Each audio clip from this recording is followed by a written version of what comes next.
World की largest democracy India and most populous country, जिसका कि सबसे ज्यादा लेंथिएस्ट कॉन्स्टिट्यूशन है, जो कि 2 इयर्स 11 मंथ्स एंड 18 डेज में एक कॉन्स्टिट्यूएंट असेंबली के द्वारा बनाकर तैयार किया गया था।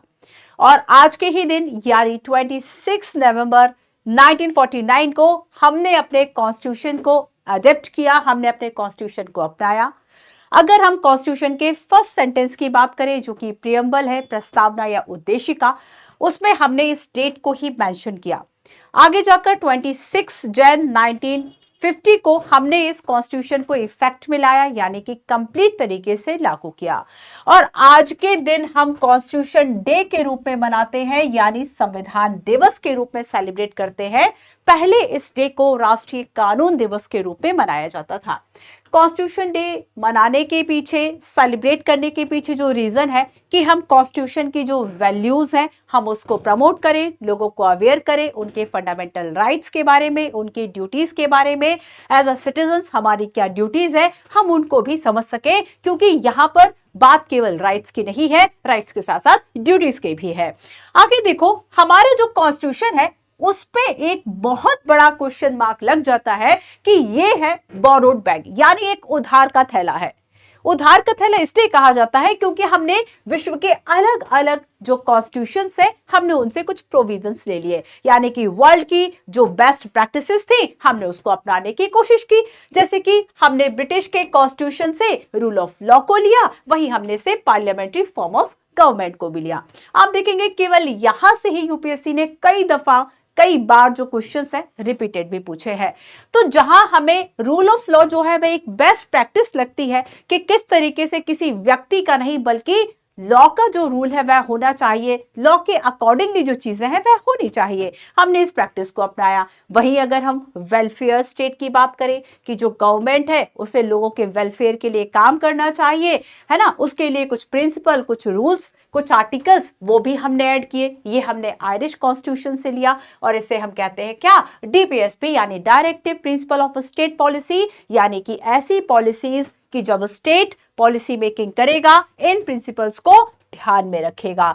तो ये डीपीएसपी आपको कमेंट करके बताना है कि कॉन्स्टिट्यूशन के किस पार्ट में है और साथ ही साथ किस आर्टिकल्स में है। नेक्स्ट अब हम आते हैं यूएस के कॉन्स्टिट्यूशन के बारे में, जो कि विश्व का पहला एक रिटन और ठीक ठाक कॉन्स्टिट्यूशन माना जाता है।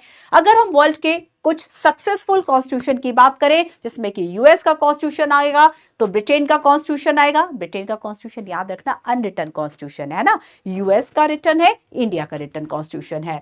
तो आप देखेंगे कि जब हम यूएस के कॉन्स्टिट्यूशन की बात करेंगे तब हमने यहां से लिया फंडामेंटल राइट्स को। पहले यूएस में ना एक बिल ऑफ राइट्स हुआ करता था, वहां से हमने फंडामेंटल राइट्स का कॉन्सेप्ट उठाया और हमारे कॉन्स्टिट्यूशन के पार्ट 3 में आर्टिकल 12 से लेकर आर्टिकल अगर हम 35 तक की बात करें उसमें फंडामेंटल राइट्स की बात की गई है, जिसमें कि गवर्नमेंट पर कुछ लिमिट्स को इंपोज किया गया है ताकि वह सिटीजन्स के जो राइट है उसको खत्म ना करे, है ना।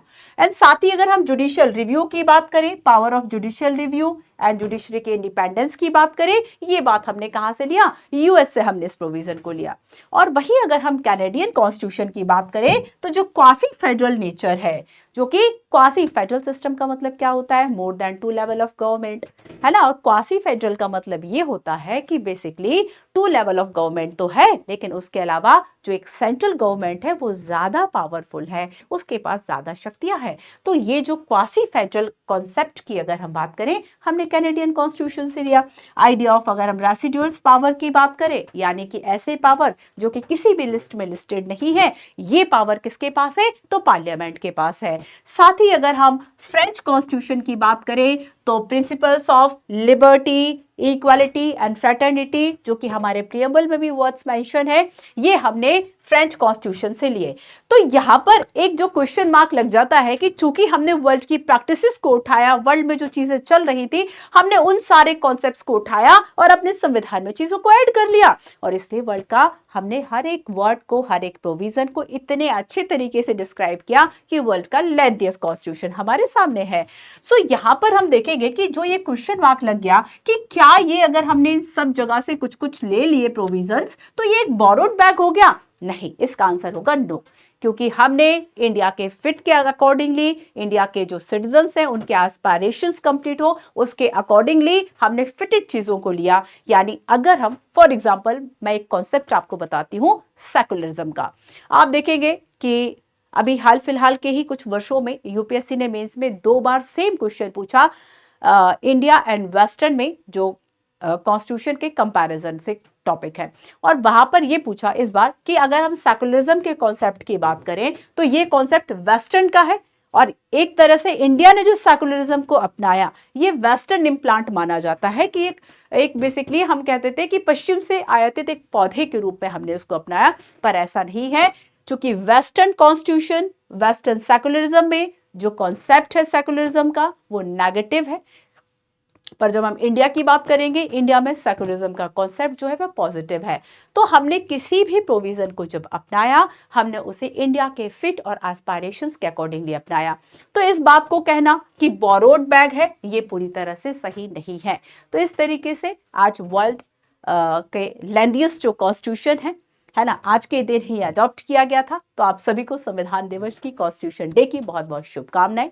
हमारे कॉन्स्टिट्यूशन में ना केवल हमें फंडामेंटल राइट्स दिए बल्कि हमें हमारी जो ड्यूटीज हैं उनसे भी अवेयर कराया, और सोसाइटी, सिटीजन्स और गवर्नमेंट के बीच में किस तरीके से एक बहुत बेहतरीन एक कोऑर्डिनेशन होता है वो भी दिखाया। तो कहते हैं कि जहाँ फुटबॉल के 11 प्लेयर्स के लिए आपको रूल्स चाहिए और वही आपको सोसाइटी के भी कोऑर्डिनेशंस के लिए कुछ ऐसी ही एक रूल बुक चाहिए होती है, कुछ ऐसा ही फाउंडेशनल एक डॉक्यूमेंट चाहिए होता है जो कि कॉन्स्टिट्यूशन के रूप में हम आपको मिला। तो कॉन्स्टिट्यूशन की बहुत सारी ऐसी अच्छी बातें हैं, कॉन्स्टिट्यूशन के बहुत सारे ऐसे प्रोविजंस हैं, ऐसे प्रोग्रेसिव प्रोविजन है जो कि हम और आपको ये कॉन्स्टिट्यूशन की रिस्पेक्ट करने के लिए एक रीजन देते हैं, जिसमें कि फंडामेंटल राइट शामिल है। फंडामेंटल राइट जिसमें कि गवर्नमेंट पर कुछ ऐसी लिमिट्स, डू नॉट क्रॉस की एक लाइन इंपोज की जाती है ताकि वह सिटीजन्स के जो राइट्स है, जो फंडामेंटल राइट्स है, उनको ना कम कर सके। तो आप सभी को कॉन्स्टिट्यूशन डे की बहुत बहुत बधाइयां। Thank you so much.